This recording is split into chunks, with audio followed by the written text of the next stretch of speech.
എന്തുകൊണ്ടായിരിക്കും പിശാചിന് ഭയങ്കര വെറുപ്പ് ഈ സദസ്സിനോട്?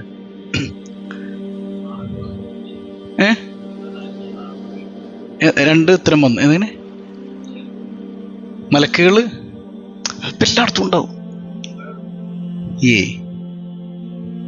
അതല്ല, വേറെ 4 സന്ദർഭങ്ങളിൽ പിശാച് കരഞ്ഞിട്ടുണ്ട്. 1, അവൻ ശപിക്കപ്പെട്ടവനായപ്പോ, നമുക്കറിയാം അല്ലേ. 2, അവനെ സ്വർഗത്തിൽ നിന്ന് പുറത്താക്കപ്പെട്ടപ്പോ. 3, ഹബീബ് റസൂലുള്ളാഹി സല്ലല്ലാഹു അലൈഹി വസല്ലം തങ്ങൾ ഭൂമിയിലേക്ക് ഭൂജാതനായപ്പോ. കാരണം ഈസാ നബിയുടെ കാലമൊക്കെ കഴിഞ്ഞിട്ടൊന്ന് അടിച്ചു പൊളിച്ച് എല്ലാവരെയും വഴിപിഴപ്പിച്ച് വന്നതിന്റെ ഇടക്കാണ് ആര് ജനിച്ചത്? റസൂലുള്ളാഹി ജനിക്കുന്നത്. 4-മത്തേതാണ് സാധനം. ഫാത്തിഹ സൂറത്ത് ഇറങ്ങിയപ്പോഴാണ് പിശാച് അലറിക്കരഞ്ഞത്. അതെന്താ ഫാത്തിഹ ഇറങ്ങിയപ്പോ അങ്ങനെ കരയാൻ മാത്രം? എന്താ ഫാത്തിഹ ഇറങ്ങിയപ്പോ പിശാച് അങ്ങനെ കരയാൻ കാരണം? ഫാത്തിഹ സൂറത്ത് നമ്മളെ അള്ളാന്റെ അടിമയാക്കി മാറ്റുന്നുണ്ട്. എങ്ങനെ? ഇപ്പൊ നമ്മൾ അള്ളാന്റെ അടിമയല്ലേ? നമുക്ക് തോന്നുന്നുണ്ടോ നമ്മൾ അള്ളാന്റെ അടിമയാണ്? പറയാം നമുക്ക് അള്ളാന്റെ അടിമയാണ്. യഥാർത്ഥത്തിൽ നമ്മൾ അള്ളാന്റെ അടിമയായിട്ടുണ്ടോ? പിശാചിന്റെ അടിമയിൽ നിന്ന്, പിശാചിന്റെ അടിമത്വത്തിൽ നിന്ന് അള്ളാഹുവിന്റെ അടിമയാകുന്നതിലേക്കുള്ള പ്രയാണമാണ് സൂറത്തുൽ ഫാത്തിഹ. അപ്പൊ ഈ സദസ്സിന്റെ പ്രത്യേകത എന്താ? എല്ലാ ഇൽമിന്റെ സദസ്സിലും ഇനിയിപ്പോ വേണ്ട 5 വക്ത് നിസ്കാരം നടക്കിയെന്ന് വിചാരിക്കുക, പിശാച് ഉണ്ടാവൂലേ കൂടെ? പിശാചിന് ഇഷ്ടമാണ്. കാരണം എന്താ? നമ്മുടെ നിസ്കാരം എന്ന് പറഞ്ഞാൽ പിശാചിന്റെ പ്ലേ ഗ്രൗണ്ടാണ് അല്ലേ? അവൻ എത്ര 6 അടിച്ചിട്ടുണ്ട് നമ്മുടെ കൽബിൽ കയറിയിട്ട്. ചിന്തിച്ചു നോക്കിയില്ലേ? ഇന്നത്തെ തറാവീഹ് ഈ 20 റക്അത്തിന്റെ ഇടയിൽ 2 റക്അത്ത് വേണ്ട, 1 റക്അത്തിൽ അല്ല മാത്രം എന്റെ കൽബിൽ ഉണ്ടായിരുന്നുള്ളൂ എന്ന് ഉറപ്പുള്ള എത്ര പേര് കൂട്ടത്തിലുണ്ട്? അല്ല മാത്രം വരുമ്പോൾ വേറൊരു സാധനം ദുനിയാവ് വന്നിട്ടില്ല എന്ന് ഉറപ്പുണ്ടാവണം കൽബില്. ഒറ്റ റക്അത്ത്. കാരണം എന്താ? നമ്മുടെ നിസ്കാരം ആരുടെ പ്ലേ ഗ്രൗണ്ട് ആയിട്ടുണ്ട്? അങ്ങനെ മാറ്റത്തിന് നമ്മൾ ശ്രമിക്കുന്നുണ്ടെങ്കിൽ അൽഹംദുലില്ലാ ഈ ക്ലാസ് ഫലം ചെയ്യുന്നുണ്ട് എന്നാണ് അതിന്റെ അർത്ഥം അല്ലേ? അപ്പൊ ഈ ക്ലാസിന്റെ പ്രത്യേകത എന്താ? പിശാചിന്റെ അടിമത്വത്തിൽ നിന്ന് ആരുടെ അടിമയാകാനുള്ള തയ്യാറെടുപ്പാണ്? അല്ലാഹ്. അതിനെന്ത് വേണം? അള്ളാഹിനോട് സ്നേഹം വേണം. ഇന്ന് ചിലർ പറയാറുണ്ട്, നമ്മൾ ഒരു ക്ലാസ്സിൽ പറഞ്ഞു, നമ്മൾ അള്ളാന്റെ അടിമയായിട്ട് വെറുതെ നിന്ന് കൊടുത്താൽ മതി, നമ്മുടെ കാര്യമൊക്കെ ആരേറ്റെടുത്തോളും. അപ്പൊ എങ്ങനെയാ അടിമയാകുക? നമുക്കൊന്ന് അടിമത്തം പഠിച്ചാലോ? അള്ളാന്റെ അടിമ എന്ന് പറഞ്ഞാൽ ആരാന്നൊന്ന് പഠിച്ചാലോ? നിങ്ങൾ തയ്യാറാണോ? ഉറക്കം വരുമോ? ഷറാണോ? റളിയല്ലാ റളിയല്ലാ അൻഹാ റളിയല്ലാ ബീവി നഫീസത്തുൽ മിസ്രിയ റളിയല്ലാ. ഇന്ന് നഫീസത്ത് ബീവി റളിയല്ലാഹു അൻഹയുടെ വഫാത്തിന്റെ ദിവസം കൂടെ ആയിരുന്നു. നഫീസത്ത് റളിയല്ലാഹു അൻഹ അള്ളാന്റെ അടിമക്ക് നല്ലൊരു ഉദാഹരണമാണ്. നമുക്കതിലേക്കൊക്കെ വരാം. ഏതായാലും നമുക്കൊരു കാര്യം പഠിച്ചാലോ? ഇന്നെന്താ എല്ലാവരുടെ വിശേഷം പറഞ്ഞില്ല? നമ്മൾ ചോദിക്കാൻ മറന്നുപോയി. എന്താ നിങ്ങളെ വിശേഷം? സൂറത്തുൽ ഫാത്തിഹയിൽ പിശാചിന് ഏറ്റവും വെറുപ്പുള്ള ആയത്തേതാ?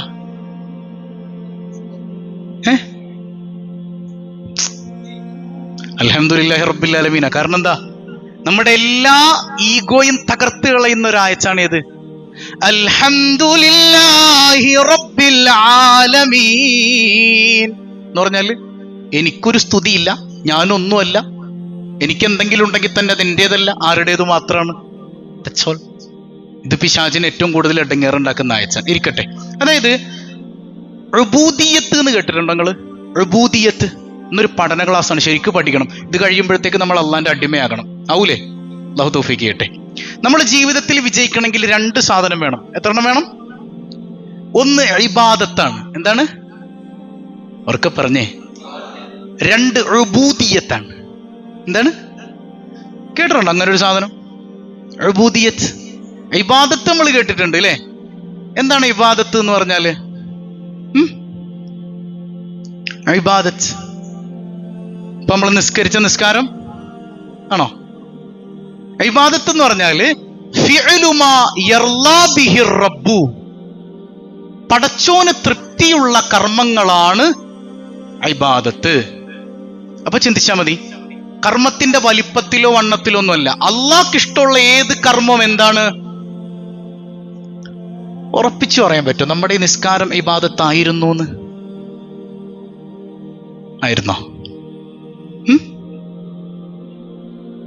ആയിരുന്നു. ഹബീബായ സയ്യിദുനാ റസൂലുള്ളാഹ് ഒരു മുനാഫിക്കായ മനുഷ്യന്റെ കഥ പറയുന്നുണ്ട് സ്വഹാബത്തിന്റെ കൂടെ. ഭയങ്കര ശക്തനായിട്ട് ഇന്നിങ്ങനെ പോരാടാണ്. ഏത് യുദ്ധത്തിൽ സ്വഹാബത്തിന്റെ കൂടെ ഇങ്ങനെ യുദ്ധം ചെയ്യാണ്.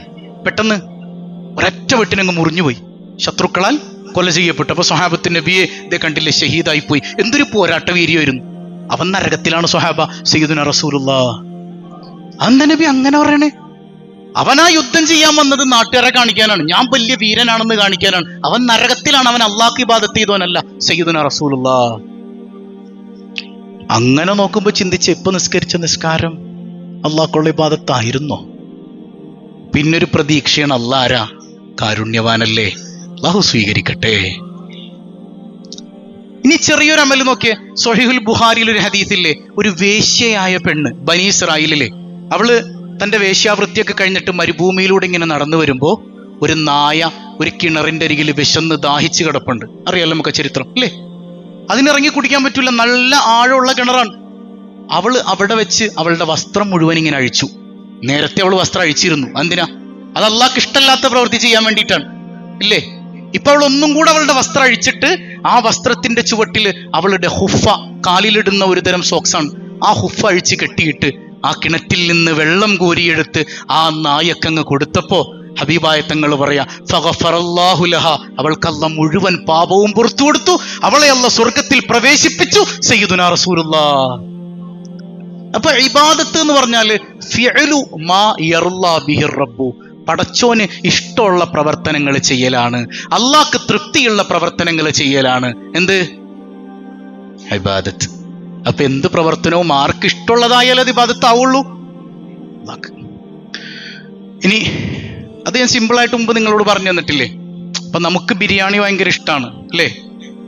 2-3 പുഴുക്കളെ ഇട്ട് തന്നാലോ കഴിക്കോ? അള്ളാഹ്ക്ക് നമ്മൾ ഇബാദത്ത് ചെയ്യണത് ഭയങ്കര ഇഷ്ടമാണ്. ഈ പുഴുക്കത്തുള്ള ഇബാദത്ത് കൊണ്ട് പടച്ചോൻ എന്തിനാ? അതിൽ അള്ളാഹ്ക്ക് എന്ത് ഇഷ്ടമുള്ളത്? പിന്നെ ഒരു പ്രതീക്ഷ, അള്ളാഹുവിന്റെ കാരുണ്യം കൊണ്ട് സ്വീകരിക്കട്ടെ. അപ്പൊ രണ്ടാമത്തത് ഇബാദത്ത് ക്ലിയർ ആയില്ലേ? ഇനി ഉബൂദിയത്ത്. എന്താണ് ഈ ഉബൂദിയത്ത് എന്ന് പറഞ്ഞാല്? അർറിളാ, ശരിക്കും പഠിക്കണോട്ട്, അള്ളാന്റെ അടിമയായിട്ട് നമ്മൾ മാറാൻ പാടുള്ളൂ. ഇവിടെ നിന്ന് ഇറങ്ങുമ്പോഴത്തേക്ക് അള്ളാന്റെ അടിമയാകണം. അള്ളാഹു തൗഫീഖ് ചെയ്യട്ടെ. അർറിളാ ബിഫിഅലി റബ്ബി അസ്സ വജല്ല, എന്റെ കാര്യത്തിൽ അള്ളാഹ് എന്ത് ചെയ്താലും ഞാൻ തൃപ്തിപ്പെടലാണ് ഉബൂദിയത്ത്. എങ്ങനെ? എന്റെ വിഷയത്തിൽ അള്ളാഹു എന്ത് ചെയ്താലും തൃപ്തിപ്പെടലാണ്. കുടുംബത്തിൽ പടച്ചോന്റെ ഇടപെടലുണ്ടായി, കച്ചവടത്തിൽ പടച്ചോന്റെ ഇടപെടലുണ്ടായി, എന്ത് സംഭവിച്ചാലും ഇപ്പൊ നമ്മളെപ്പോഴും പറയാറുള്ള പോലെ കുടുംബത്തിൽ പെട്ടെന്നൊരു മരണം സംഭവിച്ചു, അള്ളാഹു എല്ലാവർക്കും ദീർഘായുസ്സ് തരട്ടെ. ആ സമയത്ത് അള്ളാന്റെ അടിമയായ ഞാൻ എന്ത് ചെയ്യണം? ബഹളം ഉണ്ടാക്കി, ഒച്ചപ്പാടുണ്ടാക്കി അള്ളാനെ കുറ്റപ്പെടുത്താണോ വേണ്ടത്? ഞാൻ അള്ളാന്റെ അടിമയാണെങ്കിൽ ഞാൻ എന്ത് ചെയ്യും? ഞാൻ തൃപ്തിപ്പെടും. അൽഹംദുലില്ലാഹ് അല്ലേ? ആ അൽഹംദുലില്ലയിൽ നിന്നുകൊണ്ട് എന്ത് പറയും? ഇന്നാലില്ലാഹി. ഒരു രോഗം വന്നു കുടുംബത്തിൽ പെട്ടെന്ന്, ഇതും എന്റെ റബ്ബിന്റെ തർബിയത്താണ്. ഉടനെ അൽഹംദുലില്ലാഹ്, എന്നിട്ട് പടച്ചോനെ നീ ശിഫയാക്കി തരണേ അല്ലാഹ്, അല്ലേ? അതുപോലെ കച്ചവടത്തിൽ നഷ്ടമുണ്ടായി, എന്റെ റബ്ബ് എന്ത് വിധിച്ചാലും അതങ്ങനെ തന്നെ തൃപ്തിപ്പെടുന്നവനാണ് ഉബൂദിയത്തിൽ നിലകൊള്ളുന്നവൻ. ഉബൂദിയത്തുള്ളവൻ അവനാണ്, അടിമ അവൻ മാത്രാണ്. ബാക്കിയുള്ളതൊക്കെ പിശാചിന്റെ അടിമകളാണ്. നമ്മൾ ആരുടെ അടിമയാകണം? അപ്പൊ ഇത് രണ്ടും നമ്മുടെ ലൈഫിൽ ഉണ്ടെങ്കിൽ നമ്മൾ വിജയിക്കൂ. രണ്ടെണ്ണത്തിന്റെ പേരെന്തൊക്കെയായിരുന്നു? ഇബാദത്തും ഉബൂദിയത്തും. ഇതൊന്നും നിങ്ങൾ ഒരു ക്ലാസ്സിലും പഠിച്ചിട്ടുണ്ടാവൂല. ഇത് പഠിക്കാണ്ട് ജീവിച്ചിട്ട് കാര്യമില്ല. അള്ളാഹു മനസ്സിലാക്കാൻ തൗഫീക്ക് നൽകട്ടെ. അതായത് ഇബാദത്ത് ഒരാൾ ഉപേക്ഷിച്ചു എന്ന് വെക്കുക, നിസ്കാരം ഒരാൾ ഉപേക്ഷിച്ചു, അവൻ ആരാണ്? അവൻ ഫാസിക്കാണ്, തെമ്മാടിയാണ്, അല്ലേ?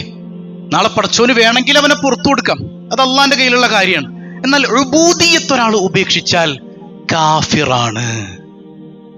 അള്ളാന്റെ അടിമയല്ല ഞാനെന്ന് പറയലോടുകൂടെ തീർന്നു, അല്ലെ? അള്ളാന്റെ അടിമത്തത്തിൽ നിന്ന് പുറത്തു കിടന്ന ഒരു മനുഷ്യൻ ഉബൂദിയത്തിൽ നിന്നൊരു മനുഷ്യൻ പുറത്താണെന്ന് പറഞ്ഞാല് കാഫിറാണ്, അവൻ നിഷേധിയാണ്. അപ്പൊ ഇബാദത്തിനേക്കാൾ കൂടുതൽ ശ്രദ്ധിക്കേണ്ട വിഷയം ഏതാണ്? അടിമയായി നിന്നുകൊണ്ട് ഇബാദത്ത് ചെയ്യുമ്പോഴാണ് ആ ഇബാദത്തിന് രസവും സന്തോഷവും സമാധാനവും എല്ലാം തരാൻ പറ്റുക. മനസ്സിലായി ഞാൻ പറയണത്? ഇത്തിരി കനമുള്ള വിഷയമാണ്, നിങ്ങൾക്ക് മനസ്സിലാവുന്നുണ്ടോ? ഒരു ഉദാഹരണം പറഞ്ഞാല്, കെട്ടിയോള് പറയണ് ഞാൻ അവിടെ പോവും. അപ്പൊ കെട്ടിയോ, എടി പോകണ്ടടി, എനിക്ക് ഇഷ്ടമല്ലടി, എനിക്ക് തൃപ്തിയല്ലടി, ഞാൻ പോവും, നിങ്ങൾ എന്താന്ന് വെച്ചാൽ കാണിക്ക്. ഇറങ്ങിപ്പോയി. ഒരു ദിവസം നമ്മൾ എന്ത് ചെയ്തു? പറഞ്ഞേ ക്ഷമിച്ചു. രണ്ടാമത്തെ ദിവസവും മൂന്നാമത്തെ ദിവസവും നാലാമത്തെ ദിവസവും ഇറങ്ങി ഇങ്ങനെ പോകണം. എന്റെ വാക്കിനൊരു വിലയില്ല, എന്റെ തൃപ്തിക്കൊരു വിലയില്ലെങ്കിൽ എന്ത് ചെയ്യും നിങ്ങൾ? പിന്നെ ക്ഷമിച്ചുകൊണ്ട് അവിടെ ഇരിക്കുവോ? എന്ത് ചെയ്യും? അള്ള എന്ത് തന്നാലും ഞാൻ എന്ത് ചെയ്യണം?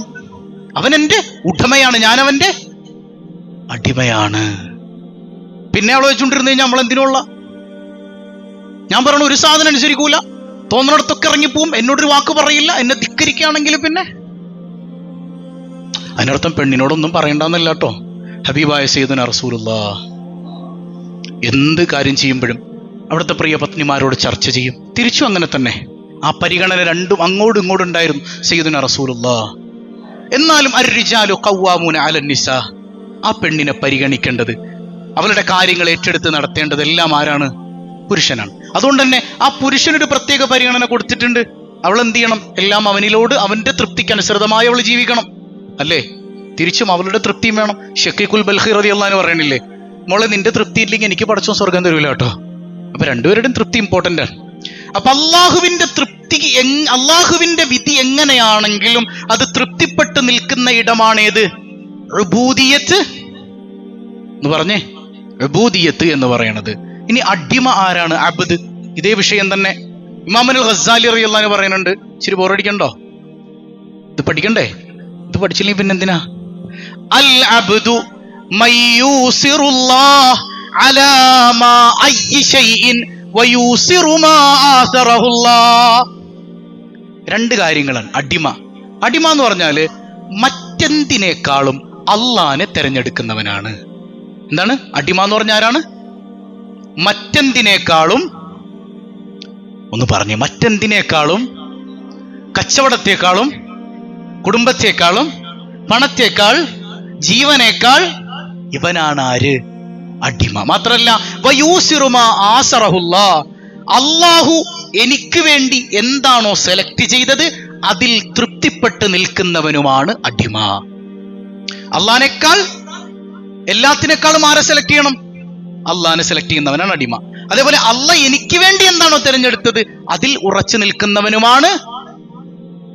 ഒരു മുൻവിധി ഉണ്ടാകാൻ പാടില്ല. എന്റെ റബ്ബ് എന്താണോ എനിക്ക് തന്നത് അതിൽ ഞാൻ എന്താണ് പറഞ്ഞ, അതിൽ ഞാൻ സാറ്റിസ്ഫൈ. അതായത് അബ്ദുള്ള എന്ന് പേരിടാൻ എളുപ്പമാണ്, അബ്ദുള്ളയാകാൻ പാടാണ്. അബ്ദുള്ള എന്ന് പേരിടാൻ എളുപ്പമല്ലേ, അബ്ദുള്ളയാകാൻ പാടാൻ. നിസ്കരിക്കാൻ കൈകെട്ടിയപ്പോഴും നമ്മളിങ്ങനെ മനസ്സിൽ കച്ചവടവും കാര്യങ്ങളൊക്കെ ആണെങ്കിൽ നമ്മൾ അബ്ദുള്ളയല്ല, അബ്ദുദ്ദീനാരി വദ്ദിർഹം സയ്യിദുനാ റസൂലുള്ളാഹ്. നമ്മൾ ദിനാറിന്റെ, അതായത് സമ്പത്തിന്റെ അടിമയാണ്. നമുക്ക് മനസ്സിലാവുന്നുണ്ടോ? ആരുടെ അടിമയാണ്? സമ്പത്തിന്റെ അടിമയാണ്. ഹബീബായ തങ്ങൾ പറയുന്നുണ്ട്, നിങ്ങളൊരു നല്ല കാര്യത്തിന് പോകുമ്പോൾ തടയുന്ന ഭാര്യയുടെ വാക്ക് കേട്ട് നിങ്ങൾ അവിടെ തന്നെ നിൽക്കുകയാണെങ്കിൽ നിങ്ങൾക്ക് നൽകിയ പേര് അബ്ദു സൗജത്ത്, നിങ്ങൾ ഭാര്യയുടെ അടിമയാണ് എന്ന്. അപ്പൊ എവിടെ പോണേക്കാ? ഞാൻ ഉസ്താദിന്റെ മറ്റേ അള്ളാഹിനെ കുറിച്ചുള്ള ക്ലാസ് ഉണ്ട്, അതിന് പോകാൻ. അവിടെ ഞാൻ നിൽക്ക്, പിന്നെ ഇച്ചിരി വർത്താനം പറഞ്ഞ അവിടെ ഇരിക്കുക. അന്ന് അവിടെ ഇരിക്കടി. നീ ആരാണ്? അബ്ദു സൗജത്താണ് എന്നാണ്. ആരാണ്? എനിക്ക് മനസ്സിലായില്ല. വേണ്ട, ഉസ്താദിന്റെ ക്ലാസ് വിട്ട്. സുവീസ്കാരം എവിടെ പോവേ? എടി പള്ളിയിൽ ജമാഅത്തിനോട്. നല്ല തണുപ്പല്ലേ മനുഷ്യ, അവിടെ ഞാൻ കിടക്കുന്നേ, മൂടി പൊതിച്ച് ഉറങ്ങാം നമുക്ക്. എന്നാ പിന്നെ മൂടി പൊതിച്ച് അങ്ങോട്ട് ഉറങ്ങി എന്ന് വിചാരിക്കാം. ആരാണ്? അബ്ദു. ഹബീബായ തങ്ങൾ പറയും, ഇതിനേക്കാൾ നല്ലത് നിനക്ക് കബറിൽ പോയി കിടക്കലാണ്. ഔ കമാ ഖാല റസൂലുള്ളാഹ്. നമുക്ക് ആരാകണം? നല്ലതിൽ അങ്ങോട്ടും ഇങ്ങോട്ടും ഇട്ടു. അപ്പൊ ഭർത്താവ് പറയണ ഭാര്യനോട്, എടി നിസ്കരിക്കൊന്നും വേണ്ട, അവിടെ നിന്ന് കിടന്നേന്ന് പറഞ്ഞാല് അനുസരിക്കണോ? ഇല്ല. അള്ളാഹുവിനെയാണ് പരിഗണിക്കേണ്ടത്. അള്ളാന്റെ വിധിക്കെതിരിൽ, അള്ളാഹ് ഇഷ്ടപ്പെടുന്നതിനെതിരിൽ ഭർത്താവോ വാപ്പയോ ഉമ്മയോ ആരും പറഞ്ഞാലും അനുസരിക്കാൻ പാടില്ല. അനുസരിക്കൽ ഹറാമാണ്, അല്ലേ? അങ്ങനല്ലേ? അങ്ങനെയാണ്. ഇത് ചില ഭാര്യമാരുണ്ട്, ഭർത്താവ് കയറി വരുമ്പോഴത്തേക്കും ഇച്ചിരി വെള്ളം എടുത്ത്, ഞാൻ മറ്റേ നമ്മുടെ മറ്റു സ്ഥാനിന്റെ ലൈവ് ഉണ്ട്, ഞാൻ ദിക്റും സ്വലാത്തൊക്കെ ചൊല്ലട്ടെ, സ്വല്ലല്ലാഹു അലൈഹി, നിങ്ങൾ ഇച്ചിരി വെള്ളം എടുത്ത് കുടിക്കും. ആ ദിക്റും സ്വലാത്തും കൊണ്ട് ഒരു ഗുണമില്ല, ഒരു ഗുണമില്ല. ഇവിടെ അതല്ല. ഫർളായ ഒരു കാര്യം, നിർബന്ധമായ ഒരു കാര്യം, അല്ലാഹു റബ്ബുൽ ആലമീന്റെ ഖളാഇലുള്ള ഒരു കാര്യം, അത് ഭർത്താവ് പറയണം അത് ചെയ്യല്ലേടി എന്ന് പറഞ്ഞാൽ അതിന് ഭർത്താവിനനുസരിക്കാൻ പാടുണ്ടോ? പാടില്ല. അവിടെ ആരുടെ തൃപ്തി മാത്രം? അള്ളാഹിന്റെ തൃപ്തി മാത്രം. ഇനി നോക്കൂ, മഹാനായ ഇമാം യാഫി റളിയല്ലാഹുവിന്റെ ഒരു ബൈത്തുണ്ട്, വഅബ്ദുൽ ഹവാ യംതാസു മിൻ അബ്ദി റബ്ബിഹി റദാ ശഹവത്തിൻ ഔ ഇൻദ സദ്മിൽ ബരിയതി. നീ അള്ളാന്റെ അടിമയാണോ എന്ന് അറിയാനുള്ള ഒരു അവസരം പറയാണ്. അതായത് കാമവികാരം നിറഞ്ഞു നിൽക്കുന്ന സമയത്ത് അതിനുള്ള അവസരം മുമ്പിലുണ്ടാകുമ്പോ നിനക്ക് തിരിച്ചറിയാൻ പറ്റും നീ അള്ളാന്റെ അടിമയാണോ, നീ നഫ്സിന്റെ അടിമയാണോ എന്ന്. പറഞ്ഞാല് നമ്മളും ഒരു പെണ്ണും ഒറ്റപ്പെട്ടു ഒരു സ്ഥലത്ത്, ആരും കാണൂല, ആരും അറിയൂല, അടച്ചിട്ടൊരു മുറിയില്, എല്ലാത്തിനും അവസരമുണ്ട്, അവളും റെഡിയാണ്. ആ സമയത്ത് തിരിച്ചറിയാം നമ്മൾ അള്ളാന്റെ അടിമയാണോ നഫ്സിന്റെ അടിമയാണോ. സ്വയം ചിന്തിച്ചു നോക്കിയേ, നമ്മളൊന്നിങ്ങനെ നമ്മളെ കുറിച്ച് ചിന്തിച്ചു നോക്കിയേ, നമ്മൾ ആരുടെ അടിമയാകും ആ സമയത്ത്? ഔ ഇൻദ സദ്മിൽ ബരിയത്തി, നല്ല ദേഷ്യം വരണ സമയത്തെ അവൻ കുറെ അവയവങ്ങളുടെ പേര് ഇങ്ങോട്ട് പറഞ്ഞു, ആ സമയത്ത് തിരിച്ച് രണ്ടെണ്ണം പറഞ്ഞാൽ നമ്മൾ ആരുടെ അടിമയാണ്? നഫ്സിന്റെ അടിമയാണ് അല്ലേ? ഈ വേണ്ടാത്തത് വിളിച്ചു പറയണ മനുഷ്യന്മാരോട് അതേ രീതിയിൽ പ്രതികരിച്ചാൽ നമ്മൾ നഫ്സിന്റെ അടിമയാണ്. ഇവിടെ നിൽക്കുമ്പോ നിനക്ക് തിരിച്ചറിയാം നീ അള്ളാന്റെ അടിമയാണോ നഫ്സിന്റെ അടിമയാണോ. അപ്പൊ അടിമയാകാനായിട്ട് രണ്ട് കണ്ടീഷനാണുള്ളത്. ഒന്നെന്തായിരുന്നു? നിങ്ങൾ മറന്നു. എല്ലാത്തിനേക്കാൾ ആരെ പരിഗണിക്കണം? അള്ളാനെ സെലക്ട് ചെയ്തവൻ. പിന്നെ രണ്ടാമത്തെ എന്താണ്? റബ്ബിന്റെ തൃപ്തി അപ്പാടെ സ്വീകരിച്ചവൻ അല്ലേ? റബ്ബിന്റെ തൃപ്തിയാണ് എനിക്ക് തൃപ്തി അല്ലേ? റബ്ബൊരു കാര്യം തീരുമാനിച്ചു, ഞാൻ അതിനെതിരെ പ്രവർത്തിക്കുന്നവനാണെങ്കിൽ ഞാൻ ആരല്ല എന്നാ പറഞ്ഞേ? ആരല്ല. എനിക്ക് ബോറടിക്കണ്ട്. ഞാൻ പറഞ്ഞു ഇത്തിരി ഗഹനമായ വിഷയമാണ്. ഇപ്പൊ വേണ്ട, ഒരു മനുഷ്യനെ ഏറ്റവും കൂടുതൽ ഉയർന്നാൽ എവിടം വരെ എത്തും? ഒരാൾ ഉയർന്നാൽ, ഇപ്പൊ ഇസ്ലാമികമായിട്ട് ഒരാൾ ഔന്നത്യത്തിലേക്ക് എത്തി എത്തി എത്തി എത്തി ഏറ്റവും വലിയ സ്ഥാനത്തിന്റെ പേരെന്താ?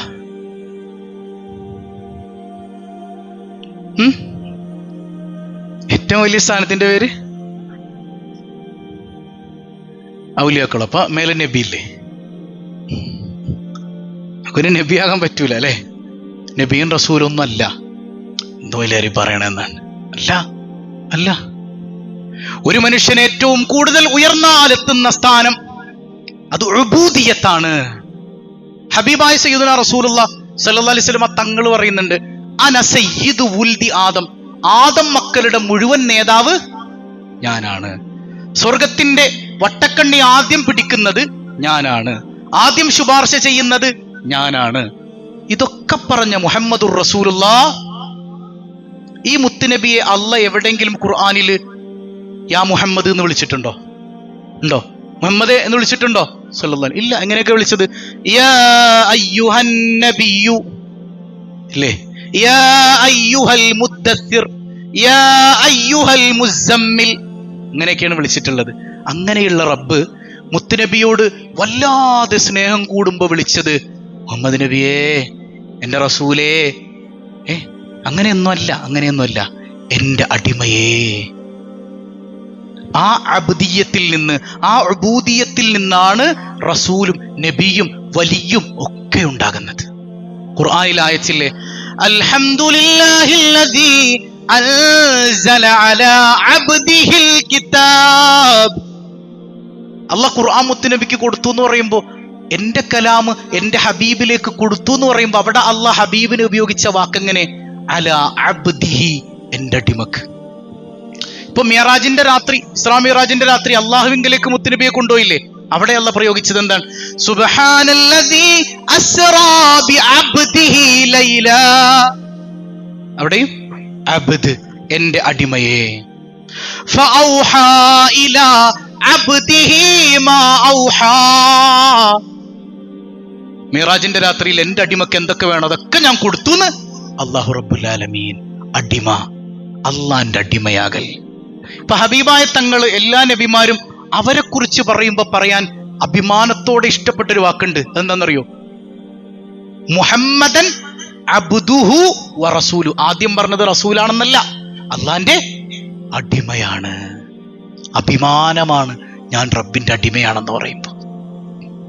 ആ ബോധ്യത്തിലേക്ക് എത്തണമെങ്കിൽ അള്ളഹാനോട് എന്ത് വേണം? നമുക്ക് മഹബത്തോടെ. ഇപ്പൊ മറിയം ബീവി റളിയല്ലാഹു അൻഹയെ കുറിച്ചൊക്കെ നമുക്കറിയാം അല്ലേ? മറിയം ബീവിയുടെ ഭർത്താവിന്റെ പേരെന്തായിരുന്നു? പേരറിയാൻ പാടില്ലേ? പേരൊന്നും നിങ്ങൾ പറയണില്ല. കുറച്ചു പേർക്ക് എന്തൊക്കെയോ കിട്ടുന്നുണ്ട്, ബാക്കിയുള്ളവരൊന്നും മിണ്ടണില്ല, പറച്ചാവില്ല. മാഷാ അല്ലാഹ്, ഓർമ്മയൊക്കെ ഉണ്ട്. സയ്യിദത്തുനാ മറിയം റളിയല്ലാഹു അൻഹ ഗർഭിണിയായി അല്ലേ? ഇങ്ങനെ ഗർഭിണിയായത് അള്ളാഹു ജിബ്രീലിനെ പറഞ്ഞയച്ചു. ജിബ്രീൽ അലൈഹിസ്സലാം വന്ന് ഊതി അല്ലേ? ഊതി കൊടുത്തപ്പോ ഗർഭം ധരിച്ചു. അയ്യേ മായാവിക്കഥ, ലുട്ടാപ്പിക്കഥ, ഡിങ്കങ്കഥ അല്ലേ? ഒരാൾ ഊതുമ്പോഴത്തേക്ക് വയറൊക്കെ വീർക്കുവോ? ഷോ ഇന്ന് കുറെ മായാവിക്കഥ ഡയലോഗ് അടിക്കുന്ന ആൾക്കാരൊക്കെ ഉണ്ട്. എല്ലാം എന്നാ പിന്നെ ഖുർആനൊക്കെ എങ്ങനെ ഒരു വിശ്വസിക്കണം? ഇതിന്റെ പിന്നിൽ വേറെ കുറെ മൂല്യാക്കന്മാരുണ്ട്, അതുണ്ട് കേട്ടോ. കിട്ടണതൊക്കെ അടിച്ചു വീഴ്ചണ കുറെ ആൾക്കാരുണ്ട്. കറാമത്തും മുജിസത്തും യാഥാർത്ഥ്യമാണ്, അതില്ലാന്ന് നിഷേധിക്കുന്നവൻ ഇസ്ലാമിന്റെ ബൗണ്ടറിക്ക് പുറത്താണ്. അപ്പൊ സയ്യിദത്തുനാ മറിയം റളിയല്ലാഹു അൻഹ ഗർഭിണിയായി അല്ലേ? പ്രസവിച്ച കുഞ്ഞിന്റെ പേരെന്തായിരുന്നു? ഉറപ്പില്ലേ? നിങ്ങൾ ശരിക്കും ഉറപ്പ് വന്നിട്ടില്ലെന്ന് ഉറക്കെ പറഞ്ഞേ. ഈസാ നബി അലൈഹി സ്വലാത്തു വസ്സലാം. ഈസാ നബിയെ കൊണ്ട് മറിയം ബീവി വരുമ്പോ ജൂതന്മാരെന്താ പറഞ്ഞത്? യാ ഉഖ്ത ഹാറൂൻ മാ കാന അബൂകി മറിയമ സൗഅൻ വമാ കാനത് ഉമ്മുകി ബഗിയ. മറിയമേ, നിന്റെ തന്തയും തള്ളയൊക്കെ എത്ര നല്ല മനുഷ്യരായിരുന്നു, നീ ഇങ്ങനെ പെച്ചു പോയില്ലോടി മറിയാമേ അല്ലേ? നീ ഇങ്ങനെ ആയിപ്പോയില്ലോടി മറിയാമേ അല്ലേ? നിന്റെ വാപ്പായും ഉമ്മായൊക്കെ എന്തും നല്ലതുങ്ങളായിരുന്നു. അപ്പൊ മറിയം ബീവി മിണ്ടണില്ല, കാരണം അള്ളാഹ് പറഞ്ഞിട്ടുണ്ട് മിണ്ടരുത്. എന്നിട്ട് എന്ത് ചെയ്തു? ഫഅശാറത്തിലെ, ആ കുഞ്ഞിലേക്ക് ഇങ്ങനെ വിരല് ചൂണ്ടി. അടുത്ത മായാവിക്കഥ അല്ലേ? കുഞ്ഞിലേക്ക് വിരല് ചൂണ്ടിയപ്പോ ഖാലു കൈഫ നുകല്ലിമു, ഈ മിണ്ടാത്ത കുഞ്ഞ് അല്ലെ, ഈ ചെറിയ കുഞ്ഞ് എങ്ങനെയാ വർത്താനം പറയണത്? ഈ ചെറിയ കുഞ്ഞ് എങ്ങനെ വർത്താനം പറയും മറിയമേ? ഞങ്ങളെ കളിയാക്കാണോ? അപ്പൊ തൊട്ടിയിൽ നിന്ന് ഖാല ഇന്നി അബ്ദുല്ലാഹ് ആതാനിയൽ കിതാബ വജഅലനി നബിയാ, ഞാൻ അല്ലാഹുവിന്റെ അടിമയാണ്, എനിക്ക് അല്ലാഹ് കിതാബ് തന്നിട്ടുണ്ട്, ഞാൻ അല്ലാഹുവിന്റെ നബിയാണ്. റൂഹുല്ലാഹി ഈസാ, ആദ്യ നബിയാണെന്നാണ് പറഞ്ഞത്. ഞാൻ അല്ലാഹുവിന്റെ അടിമയാണ്. ഇത് അഭിമാനമായി കണ്ടവരാണ് അല്ലാഹുവിന്റെ അമ്പിയാക്കൾ. നമുക്ക് അഭിമാനം ഉണ്ടോ? അഭിമാനം ഉണ്ടാകണം. അപ്പൊ ആ അബ്ദാണെന്നുള്ള ബോധ്യത്തിൽ നിന്നുകൊണ്ട് ഒരു അൽഹംദുലില്ലാ പറഞ്ഞാൽ ഈമാന്റെ ടെസ്റ്റിൽ നമ്മൾ പാസ്സായി. അങ്ങനെ പറയാൻ പറ്റിയാൽ നമ്മുടെ മനസ്സിൽ ഈഗോയാണ് മക്കളെ, ഭയങ്കര ഈഗോയാണ് നമുക്ക്. ഞാൻ വലിയ ആളാണെന്നുള്ളൊരു തോന്നൽ നമ്മുടെ ഉള്ളിന്റെ ഉള്ളിൽ കിടപ്പുണ്ട്. ഈ സാധനം ഉള്ളിടത്തോളം ഈമാൻ ടെസ്റ്റിൽ നമ്മൾ പാസ്സാവൂല, നമ്മുടെ ഒരമലും അള്ളാഹു സ്വീകരിക്കൂല. നമ്മൾ അടിമയായിട്ടില്ല, എല്ലാം അള്ളാഹുവിലേക്ക് അങ്ങ് ഏൽപ്പിച്ചു കൊടുക്കണം. എനിക്കൊന്നിനും കഴിവില്ല, കഴിവുള്ളത് ആർക്ക് മാത്രമാണ്? അള്ളാഹ്ക്ക് മാത്രമാണ്. ആ ഈഗോ ഒന്ന് എന്തിനു ഈഗോ കൊണ്ട് നടന്നിട്ട് എന്താ നമുക്ക് നേടാൻ പറ്റണം? അതുകൊണ്ട് ഇങ്ങനെ വലിയ ആളാണെന്നും പറഞ്ഞ് നടന്നിട്ട് എന്താ നമുക്ക് നേടാൻ പറ്റണേ? എന്താ? എല്ലാരും വെറുക്കും നമ്മളെ, ഒരാളും നമ്മളെ സ്നേഹിക്കൂല. കാരണം അള്ളാഹ് സ്നേഹിച്ചാലേ മുഅ്മിനീങ്ങൾ നമ്മളെ സ്നേഹിക്കൂ. സയ്യിദുനാ റസൂലുള്ളാഹ്.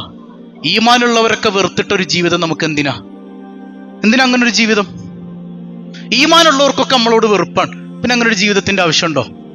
നമ്മുടെ മനസ്സ് ഒന്ന് കഴുകിക്കള, എന്നിട്ട് അള്ളാന്റെ അടിമയാകാൻ. ആദ്യം ഞാൻ എന്നോടാ പറയണേ, അള്ളാഹു നമ്മളെയൊക്കെ നന്നാക്കട്ടെ. ഇനി അള്ളാന്റെ ഔലിയാക്കളെ കുറിച്ച് ഖുർആനിൽ പറയുന്നുണ്ടല്ലോ. ഖളിർ നബി അലൈഹി സ്വലാത്തു വസ്സലാം കേട്ടിട്ടുണ്ടോ? ഖളിർ എന്നൊക്കെ പറയും. നബിയാണെന്നും വലിയാണെന്നും അഭിപ്രായമുണ്ട്. വലിയാണെന്ന് ഒരുപാട് ഇമാമിങ്ങൾ അഭിപ്രായം പറഞ്ഞിട്ടുണ്ട്. അപ്പോ കഹ്ഫിലൊക്കെ കാണാം മഹാനായ നബിയുല്ലാഹി മൂസ അലൈഹിസ്സലാം. മൂസാ നബിയുടെ കൂടെ പോയ ആളാണ് ആര്? ശരിക്കും തിരിച്ചാണില്ലേ? ഖളിർ നബിയുടെ കൂടെ പോയ ആളാണ് ആര്? മഹാനായ മൂസാ നബി അലൈഹി സ്വലാത്തു വസ്സലാം. അപ്പൊ ഈ ഖളിർ അലൈഹിസ്സലാമിന് അള്ളാഹ് ഒരുപാട് കറാമത്ത് കൊടുത്തു. ഖുർആനിൽ കാണാം ഇല്ലേ? ഭൂമിയുടെ താഴെയുള്ള നിധി മുകളിൽ നിന്ന് കണ്ടു. ഒരു കുഞ്ഞിന്റെ ഭാവി അവിടെ നിന്ന് ഇങ്ങനെ നോക്കിയപ്പോ അള്ളാഹു കാണിച്ചു കൊടുത്തു. ആർക്ക്? സയ്യിദുനാ ഖളിർ അലൈഹിസ്സലാമിന്. അപ്പൊ ഗൈബ് അറിയുന്നത്, മറഞ്ഞ കാര്യം അറിയുന്നത് ആര് മാത്രമാണ്? അള്ളാഹ് അറിയിച്ചു കൊടുത്തവർക്ക് അറിയാൻ പറ്റൂലേ? അള്ളാഹുവാണ് ആത്യന്തികമായി അറിയുന്നവൻ. അള്ളാഹ് അറിയിച്ചു കൊടുത്തവർ. ഇതിപ്പോ ഗൈബെന്ന് മാത്രമല്ല, ഈ മുമ്പിലുള്ള കാര്യങ്ങൾ അറിയാൻ നമ്മളെ കൊണ്ട് പറ്റുമോ? നമുക്ക് വല്ല കഴിവുണ്ടോ? കഴിവുള്ളത് ആർക്ക് മാത്രമാണ്? അള്ളാഹ് അറിയിച്ചു തന്നതുകൊണ്ട് ഇത്രയേ ഉള്ളൂ. അപ്പൊ അള്ളാഹ് പറയാൻ എന്റെ അടിമക്ക് ഞാൻ എല്ലാം കൊടുത്തു. അടിമാരാ സയ്യിദുനാ ഖളിർ. അപ്പൊ അള്ളാന്റെ ഔലിയാക്കൾക്കും അള്ളാഹു റബ്ബുൽ ആലമീൻ അതുപോലെ തന്നെ അമ്പിയാക്കളെയും ഒക്കെ സ്നേഹം കൂടുമ്പോ പടച്ചോൻ വിളിക്കണത് എന്താ? അടിമയേ, എൻ്റെ അബ്ദേ, ഈ ഉബൂദിയത്തിലേക്ക് മനസ്സറിഞ്ഞ് നമ്മൾ എത്തിയാൽ, അങ്ങനെ അങ്ങ് നിന്നുകൊടുത്താൽ അള്ളാഹു നമ്മളെ ഏറ്റെടുക്കും. സയ്യിദുനാ റസൂലുള്ളാഹ്. ഇപ്പൊ നമ്മളന്ന് അൽഹംദുലില്ലാ പഠിക്കുമ്പോൾ പഠിച്ചില്ലേ, എല്ലാ വസ്തുക്കളെ അള്ളാഹ് പടച്ചത് ഇണകളായിട്ടാണ്. സുബ്ഹാനല്ലദീ ഖലഖൽ അസ്വാജ കുല്ലഹാ മിമ്മാ തുംബിത്തുൽ അർളു. നിങ്ങൾ പറയണില്ല. വമിൻ അൻഫുസിഹിം, നമ്മൾ കാണുന്നതിലും അല്ലാത്തതിലും ഒക്കെ എല്ലാം അള്ളാഹ് പടച്ചിട്ടുള്ളത് ഇണകളായിട്ടാണ് അല്ലേ. കരയുടെ ഇണ ഏതാ? കടലാണ്, വെള്ളമാണ് അല്ലേ. തീ, വെള്ളം. ആണ്, പെണ്ണ്. ആകാശം, ഭൂമി. അടിമ, ഉടമ അല്ലേ. എല്ലാ ഇണകളും തമ്മിൽ ഈ ഒരു എതിർ ലിംഗങ്ങൾ തമ്മിൽ ഒരു കണക്ഷൻ ഉണ്ടാവും, ഒരു കണക്ഷൻ. ആകാശവും ഭൂമിയും തമ്മിലൊരു കണക്ഷൻ, കരയും കടലും തമ്മിലൊരു കണക്ഷൻ, വെള്ളവും തീയും തമ്മിലൊരു കണക്ഷൻ. എന്നതുപോലെ റബ്ബും അബ്ദും തമ്മിലൊരു ഒരു കണക്ഷൻ ഉണ്ട്. ആ കണക്ഷനിലേക്ക് നയിക്കുന്ന സാധനമാണ് ഏത്? അൽഹംദുലില്ലാ. ആ അൽഹംദുലില്ലാ തിരിച്ചറിയണമെങ്കിൽ എവിടെ നിൽക്കണം? നമ്മൾ ഉബൂദിയത്തിൽ നിൽക്കണം, അബ്ദായി നിന്ന് കൊടുക്കണം. സയ്യിദുനാ റസൂലുള്ളാഹ്. അങ്ങനെ ആയിക്കഴിഞ്ഞാല് അള്ളാഹുവിന്റെ റുബൂബിയത്തിന്റെ കുദ്റത്ത് നമ്മളിലൂടെ വെളിവാകും. മനസ്സിലായില്ല? ഉബൂദിയത്ത് നമ്മിലുണ്ടെങ്കിൽ, ഉബൂദിയത്ത് ആരിലുള്ളത്? അടിമയിലാണ്. അടിമത്തുള്ളത് ആരിലാണ്? അടിമയിലാണ്. അപ്പൊ ഉടമാരാണ് അള്ളാഹു. ആ ഉടമയുടെ കഴിവ് ഉബൂദിയത്തുള്ള മനുഷ്യനിലൂടെ വെളിവാകും. അങ്ങനെയാണ് നമ്മൾ അമ്പിയാക്കളുടെ മുഅ്ജിസത്ത് കറാമത്തൊക്കെ ഉണ്ടാകുന്നത്. സയ്യിദുനാ ഉമർ ഇബ്നുൽ ഖത്താബ് റളിയല്ലാഹുവിന്റെ കാലത്ത് റജഫത്തിൽ മദീനയൊന്ന് നന്നായി കുലുങ്ങി. മദീന കുലുങ്ങി.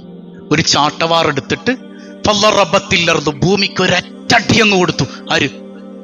സയ്യിദുനാ ഉമർ ഇബ്നുൽ ഖത്താബ്. ഫമാ വഖഅത്തി സൽസല ബഅദ ഫിൽ മദീന. അന്ന് കുലുങ്ങിയ മദീന ഇന്ന് വരെ പിന്നെ കുലുങ്ങിയിട്ടില്ല. ഇന്ന് വരെ മദീനയിൽ ഭൂകമ്പം ഉണ്ടായി നിങ്ങൾ കേട്ടിട്ടുണ്ടോ? ഉമർ റളിയല്ലാഹുവിന്റെ കാലത്ത് കുലുങ്ങിയതാണ്. അന്ന് ഉമർ ഒരറ്റടി ഭൂമിക്ക് കൊടുത്തിട്ട് അടങ്ങ് ഭൂമി എന്ന് പറഞ്ഞു.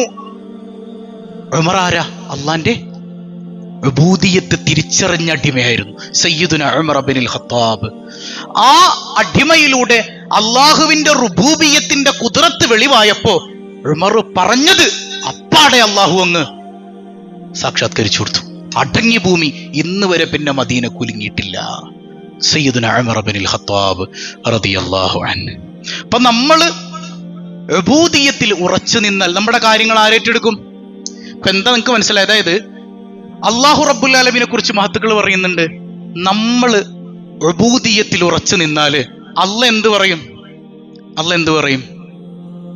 എന്റെ പൊരുത്തം ആഗ്രഹിച്ച് അവൻ ഇത്രയും ഇടങ്ങേറൊക്കെ സഹിച്ചില്ലേ? സഹിക്കല്ല, അതിൽ സന്തോഷിച്ചില്ലേ? ഇനി കുറച്ച് ഞാൻ അവന്റെ പൊരുത്തം നോക്കട്ടെ. നിങ്ങൾക്ക് മനസ്സിലായില്ല? എനിക്കെല്ലാം ചെയ്തു തരുന്ന ഭാര്യ എന്നെ ഭയങ്കര സന്തോഷിപ്പിക്കും. എനിക്കെല്ലാം ചെയ്തു തരും, ഒരു കുത്തുവാക്കും പറയൂല. ഹാപ്പിയാണ്, ഞാൻ എന്ത് കൊടുത്താലും ഹാപ്പിയാണ്. ഇവളോട് വല്ലാത്ത സ്നേഹം തോന്നുമ്പോൾ നമുക്ക് എന്ത് തോന്നും? ഞങ്ങളെ ഇടങ്ങേറാക്കരുത്, അവൾക്ക് എല്ലാം ചെയ്തു കൊടുക്കണം, അവൾക്കൊരു പണിക്കാരിനെ വെച്ച് കൊടുക്കണം, അവൾക്കിടയ്ക്ക് കിച്ചണിൽ പോയി ഹെൽപ്പ് ചെയ്ത് കൊടുക്കണം തോന്നുവോ? അങ്ങനെ ആദ്യം അവൾ എന്നെ സ്നേഹിക്കട്ടെ എന്ന് ഇല്ലേ? ഇത് തന്നെ പടച്ചോൻ ചിന്തിക്കണമെന്ന് ചിന്തിച്ചു നോക്കി. നമ്മള് അള്ളാഹിന്റെ ഭാഗത്തുനിന്നും ചിന്തിച്ചു നോക്കി. അപ്പൊ അള്ളാഹു എങ്ങനെ നമ്മളെ അബ്ദിയത്ത് അല്ലെങ്കിൽ ഉബൂദിയത്ത് തിരിച്ചറിയുന്ന ഒരു അടിമയെ അള്ളാഹു എങ്ങനെ സ്വീകരിക്കും? ഞാൻ എന്ത് കൊടുത്തതും അവൻ ഇത്രയും നാൾ തൃപ്തിപ്പെട്ടില്ലേ, ഇനി കുറച്ച് അവന്റെ തൃപ്തി ഞാൻ നോക്കട്ടെ എന്ന് പറഞ്ഞാൽ അവന് വേണ്ടതൊക്കെ അള്ളാഹ് അങ്ങ് കൊടുക്കും. അവന് പിന്നെ ദുനിയാവിൽ ആഖിറത്തിൽ എന്തുമാത്രം സന്തോഷം മാത്രം. സയ്യിദുനാ വ ഹബീബുനാ റസൂലുള്ളാഹ് സ്വല്ലല്ലാഹു അലൈഹി വസല്ലം. അപ്പൊ ദുനിയാവിൽ ആഖിറത്തിൽ സന്തോഷം വേണമെങ്കിൽ നമ്മൾ ആരായി മാറണം? അബ്ദായി മാറണം. ആ അബ്ദാകണമെങ്കിൽ നമ്മളിൽ മഹബ്ബത്ത് അള്ളാഹുവിൻ്റെത് വേണം. വേറൊരു വഴിയും അതിനില്ല. അല്ലേ? നമ്മൾ അബ്ദുദ്ദീനാറും പിന്നെ അബ്ദു സൗജത്തും പിന്നെ വേറെന്താ അബ്ദുള്ളത്? വേറെന്താ അടിമയുള്ളത്? ഇതൊന്നും ആയി മാറിയാൽ കിട്ടൂല. നമ്മൾ ശരിക്കും ആരായി മാറണം? അബ്ദുള്ളയായി മാറണം. അബ്ദുള്ള എന്ന് പറഞ്ഞാൽ എന്റെ റബ്ബ് എന്ത് പറയണം എനിക്ക് ഓക്കെയാണ്. ഇപ്പൊ നമ്മള് കഅബ തവാഫ് ചെയ്യണില്ലേ? അതിലിപ്പോ വേണമെങ്കിൽ നമുക്ക് ചിന്തിക്കാം, അള്ളാന്റെ ഗേഹ അവിടെ ഉണ്ടായിരുന്നൊന്ന് തവാഫ് ചെയ്യാൻ. ഈ സഫാ മർവയുടെ ഇടയിൽ കിടന്ന് നമ്മളിങ്ങനെ ഓടുന്നുണ്ടല്ലോ, എന്തിനത്? ഏതോ ഒരു കാലത്ത് ഹാജറ ബീവി ഓടി, നമ്മൾ ഇപ്പോഴും കിടന്ന് ഇങ്ങനെ ഓടുക. യുക്തി കൊണ്ട് ചിന്തിച്ചാ വല്ലതുണ്ടോ അതില്? എന്താ? പക്ഷെ ഞാൻ ആരാണ്? അള്ളാന്റെ എന്റെ ഉടമ ഓടാൻ പറഞ്ഞു, ഞാൻ ഓടും. അവന്റെ ഇഷ്ടമാണ് എനിക്ക് വലുത്. മനസ്സിലായോ? ഇബ്രാഹിം നബി അലൈഹി സ്വലാത്തു വസ്സലാം ഇസ്മായിൽ നബീനെ അറക്കാൻ പോകുമ്പോഴത്തേക്കും ഇബ്ലീസ് വന്നിട്ട് പറഞ്ഞു, ഇബ്രാഹിമെ വെറുതെ കുഞ്ഞിനെ അറക്കല്ലേട്ടാ, വേണ്ടാത്തോ എനിക്കല്ലേ. അപ്പൊ ഒരു കല്ലെടുത്ത് ഇങ്ങോട്ട് എറിഞ്ഞു. സംഗതി അവിടെ ഒരു യാഥാർത്ഥ്യമുണ്ട്. നമ്മൾ ഇപ്പോഴും പോയിട്ട് ജംറകളിൽ 2-3 കല്ലൊക്കെ ഇങ്ങനെയൊക്കെ ഓടി വന്നത് ഇങ്ങനെയൊക്കെ എറിയുന്നുണ്ട് ചിലവന്മാർ, അല്ലേ? ചില ആൾക്കാർ എറിയണിട്ടില്ലേ? എന്തുട്ടാണ് യുക്തി കൊണ്ട് ചിന്തിച്ചാൽ വല്ലതും അതില്? എന്റെ റബ്ബ് എറിയാൻ പറഞ്ഞു, ഞാൻ ഇതാണ് അടിമ. അവിടെ പിന്നെ ഒരു ക്വസ്റ്റ്യനിങ് ഇല്ല. എന്റെ റബ്ബ് എന്തു പറഞ്ഞാലും എന്ത് തന്നാലും ഉബൂദിയത്തിൽ ഉറച്ചു നിൽക്കുന്ന ഞാൻ അതങ്ങനെ തന്നെ അക്സെപ്റ്റ് ചെയ്യും. അവനാണ് അടിമ. ആ സാധനം നമ്മുടെ കയ്യിലുണ്ടെങ്കിൽ നമ്മുടെ ലൈഫ് കളറാവും, അടിപൊളിയാവും. ഒന്ന് ഇന്ന് പോയിട്ട്, ഇന്ന് കൂടുതൽ ഞാൻ എടുക്കണില്ല, 10 കൂടുതലൊന്നും പറയണില്ല. മഹബത്തിന്റെ വിശാല ലോകത്തിലേക്ക് ഇന്ന് കിടക്കണില്ല. മഹബത്ത് നമുക്ക് ആസ്വദിക്കാൻ പറ്റാത്ത എന്തുകൊണ്ടാ? നമ്മൾ ആരാകാത്തത് കൊണ്ടാ. അള്ളാന്റെ നമ്മളിപ്പോഴും പിശാചിന്റെ അടിമത്വത്തിൽ നിന്ന് പിടുത്തം വിട്ടിട്ടില്ല. നമ്മൾ അവിടെ നിന്ന് പിടുത്തം വിട്ടു വന്നാലേ അള്ളാഹിനോടുള്ള സ്നേഹം കൊണ്ട് നമ്മുടെ കൽബ് നിറയൂ. നമ്മൾ അള്ളാഹിന്റെ അടിമയായിട്ടൊന്ന് വെറുതെ നിന്നു കൊടുത്താൽ മതി, കാര്യങ്ങളൊക്കെ ആര് നടത്തിക്കോളും. അത് തിരിച്ചറിയാൻ അപ്പോഴേ കഴിയൂ. അള്ളാഹു അതിന് തൗഫീക്ക് നൽകുമാറാകട്ടെ. നാളെ ബദർ രാവാണ്, എല്ലാവരും ഉണ്ടാവൂലേ? നമുക്ക് ബദരീങ്ങളുടെ മദ്ഹൊക്കെ ചൊല്ലണം. ഇന്ന് നഫീസത്തുൽ മിസ്രിയ റളിയല്ലാഹു അൻഹയുടെ വഫാത്തിന്റെ ദിവസമാണ്. നഫീസത്തുൽ മിസ്രിയ റളിയല്ലാഹു വഫാത്താക്കണത് റമദാൻ 15-നാ. നോമ്പുകാരിയായിരുന്നു. അപ്പോ സക്കറാത്തിന്റെ ഹാലിൽ ആളുകൾ കൊണ്ടുപോയി വെള്ളം കൊടുത്തു, ഇച്ചിരി വെള്ളം കുടിക്കൂ. ഞാൻ കുടിക്കൂല, 30 കൊല്ലായിട്ട് ഞാൻ ദുആ ചെയ്യാൻ, എന്റെ റബ്ബിനെ കാണാൻ പോകുമ്പോ നോമ്പുകാരിയായിട്ട് പോണം. സയ്യിദത്തുന നഫീസത്തുൽ മിസ്രിയ. ഇതാണ് അബ്ദ്. ഉടമയെ കാണാനുള്ള കൊതിയാണ്. മരണം എന്ന് പറഞ്ഞാൽ പേടിച്ച് ബഹളം ഉണ്ടാക്കി വെള്ളം കുടിച്ച് അങ്ങനെയല്ല. അള്ളാന്റെ അടിമ പോണത് സന്തോഷത്തോടു കൂടെയാണ്. ചിലർ പറയും, അപ്പൊ നബിക്ക് പ്രയാസം ഉണ്ടായില്ലേ? ഇനിയിപ്പൊ അങ്ങനെ തന്നെ ഉണ്ട് എന്ന് വെച്ചാലും ആ പ്രയാസത്തെയും ആനന്ദമായി കണ്ടവരാണ് അള്ളാഹുവിന്റെ സ്വാലിഹീങ്ങൾ. ചിരിച്ചു മരിക്കാൻ പറ്റൂന്നേ ഹബീബായ തങ്ങൾക്ക് എന്ത് വേദന! അതിനൊക്കെ കൃത്യമായ വിശദീകരണം ഇമാമിങ്ങൾ കൊടുത്തിട്ടില്ലേ? എവിടെയെങ്കിലൊക്കെ വേദന ഉണ്ട് എന്ന് മുത്തുനബി പറഞ്ഞിരുന്നു? ഇല്ല. ഇന്നലിൽ മൗത്തില സക്കറാത്ത്, മരണത്തിന് പ്രയാസം ഉണ്ട് എന്നാണ് പറഞ്ഞത്. ആ പ്രയാസത്തെയും ആനന്ദമായി കാണുന്നവരാണ് അള്ളാഹുവിനെ തിരിച്ചറിഞ്ഞ അടിമകൾ. അടിമയായി മാറാൻ അള്ളാഹു തൗഫീക്ക് നൽകട്ടെ. മഹാനായ ഇമാമുന ശാഫിഈ റളിയല്ലാഹു അൻഹു. ആരാ ഇമാമുന ഷാഫി? ആരാ? 10 ലക്ഷത്തോളം ഹദീസ് മനപ്പാടുള്ള മദ്ഹബിന്റെ ഇമാമാണ്. ആ ഷാഫി ഇമാം എന്ത് പ്രയാസം ഉണ്ടെങ്കിലും ഒരാളെ പറഞ്ഞു വിടും. ആരുടെ അടുക്കലേക്ക്? നഫീസത്തുൽ മിസ്രിയ റളിയല്ലാഹു അൻഹയുടെ അടുക്കലേക്ക്. ബീവി നഫീസത്തുൽ മിസ്രി അവിടെ നിന്ന് ദ്വാരക്കുമ്പോഴത്തേക്കും ഇവിടെ നിന്ന് ഷാഫി ഇമാമിന്റെ രോഗം മാറി. സയ്യിദത്തുന നഫീസത്തുൽ മിസ്രിയ. ഒരു വലിയ ഖബർ ഉണ്ടാക്കിയിട്ട് ആ ഖബറിലിരുന്ന് എപ്പോഴും ഇങ്ങനെ ഹത്തുമ തീർക്കലാണ്, ഖുർആൻ ഇങ്ങനെ ഓതും. അപ്പൊ ആളുകളിലേക്ക്, മല്ല ബീവി എന്തിനാണ് ഇങ്ങനെ ഇരിക്കുന്നത്?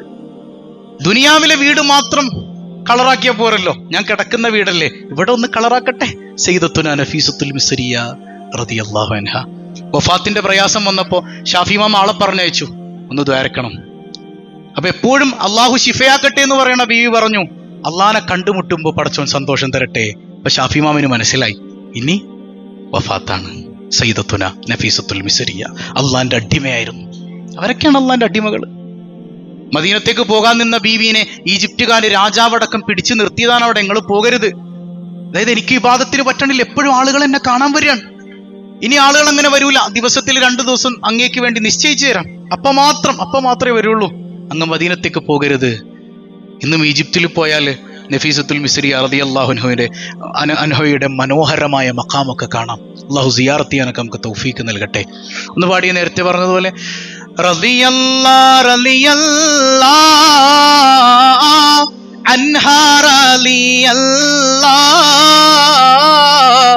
ബീവി നഫീസത്തുൽ മിസ്രിയ റളിയല്ലാഹ്. നമ്മുടെ പണ്ടൊക്കെ നമ്മുടെ വീട്ടില് നഫീസത്തുമാലയൊക്കെ പാടാറുണ്ടായിരുന്നു അല്ലേ? ബൈറ്റ്സ് ആണല്ലേ? ബിസ്മിയും ഹംദും സ്വലാത്തും നൽസലാമും മുന്നേ ബില്ലി നഫീസത്തുമാല ഞാൻ തുടങ്ങിയിടുന്നേ.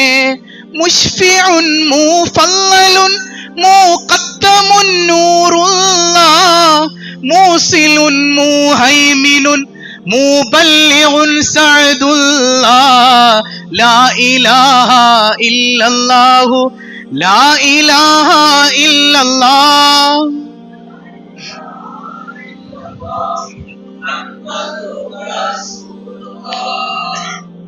നമുക്ക് അത്രത്തോളം ഒന്നും എത്താൻ പറ്റിയില്ലെങ്കിലും ഈ മഹത്തുക്കളെയൊക്കെ സ്നേഹിക്കൽ കൊണ്ടെങ്കിലും അല്ലേ, കുൻ ആലിമൻ മുത്തുനബി പറഞ്ഞില്ലേ, നീ ഒന്നുകിൽ അള്ളാനെ അറിഞ്ഞ ഒരു ആലിമാകണം. അവസരം കിട്ടിയാൽ ഹത്തീബും മൊല്ലാക്കൊക്കെ കണക്കാ. അവസരം കിട്ടിയാലും അള്ളാന്റെ അടിമയായി നിൽക്കുന്ന ഒരു ആലിമുണ്ടല്ലോ, ഒന്നുകിൽ ആലിമാകണം. ഔ മുത്തഅല്ലിമൻ, അല്ലെങ്കിൽ നീ ആരാകണം? ഇൽമു പഠിക്കുന്ന ഒരു മുത്തഅല്ലിമാകണം. ഔ മുസ്തമിഅൻ, അല്ലെങ്കിൽ അവർ പറഞ്ഞത് കേട്ട് നടക്കുന്ന ആളാകണമെങ്കിൽ. ഔ മുഹിബ്ബൻ, അല്ലെങ്കിൽ അവരെ സ്നേഹിക്കുന്ന ആളെങ്കിലും മിനിമം ആകണം. വലാ തകുൻ ഖാമിസ, അഞ്ചാമതൊന്നായിട്ട് മാറിപ്പോകരുതേ സയ്യിദുനാ റസൂലുള്ളാഹ്. അഞ്ചാമതൊന്നായ പിന്നെ നമ്മൾ ആരെ സ്നേഹിക്കുന്ന ആളായി? ശൈത്താന്റെ ആളായി. ഈ നാലിൽ ഏതെങ്കിലും ഒന്നിൽ പെടണം. അല്ലാഹു അതിന് തൗഫീഖ് നൽകട്ടെ. ഒരൊറ്റ ഫാത്തിഹ ഓതി നമുക്ക് പിരിയാം. അൽ ഫാത്തിഹ. അഊദു ബില്ലാഹി മിനശ് ശൈത്വാനിർ റജീം. ബിസ്മില്ലാഹിർ റഹ്മാനിർ റഹീം. അൽഹംദുലില്ലാഹി റബ്ബിൽ ആലമീൻ അർറഹ്മാനിർ റഹീം മാലികി യൗമിദ്ദീൻ ഇയ്യാക നഅ്ബുദു വ ഇയ്യാക നസ്തഈൻ اهدنا الصراط المستقيم صراط الذين أنعمت عليهم غير المغضوب عليهم ولا الضالين آمين. الله سبحانه ഇതിന്റെ മിഥില സവാബ് സയ്യിദത്തുന നഫീസത്തുൽ ബിസ്രിയ റളിയല്ലാഹു അൻഹയുടെയും സ്വഹാബുൽ ബദരീങ്ങളുടെയും നമ്മിൽ നിന്ന് മരണപ്പെട്ട എല്ലാവരുടെയും ഹദറാത്തിലേക്കും എത്തിച്ചു കൊടുക്കുമാറാകട്ടെ. അതിൻ്റെ ഫലമെന്നോണം നമ്മുടെ മനസ്സിൽ അള്ളാഹു എല്ലാ കറകളും കഴുകിക്കളഞ്ഞ് അവനോടുള്ള മഹബത്ത് റബ്ബ് നിറച്ചു തരുമാറാകട്ടെ. അവനെ സ്നേഹിക്കുന്ന അടിമയായി മാറാൻ അള്ളാഹു നമുക്ക് തൗഫീഖ് നൽകട്ടെ. ഇന്നിപ്പോൾ രസമുള്ള കാര്യങ്ങളൊന്നും ഉണ്ടായില്ല, ബോറടിച്ചു. നമുക്ക് ഇത് തിരിച്ചറിയണ്ടേ, ഇത് പഠിക്കണ്ടേ, ഞാൻ അടിമയായി മാറണ്ടേ. ഇൻഷാ അല്ലാഹ് അപ്പം നമുക്ക് അടുത്ത ക്ലാസ്സിൽ മഹബത്ത് സംസാരിക്കണം. അള്ളാഹു തൗഫീഖ് ചെയ്യട്ടെ. വസ്സലാമു അലൈക്കും വറഹ്മത്തുള്ളാഹി വബറകാതുഹു.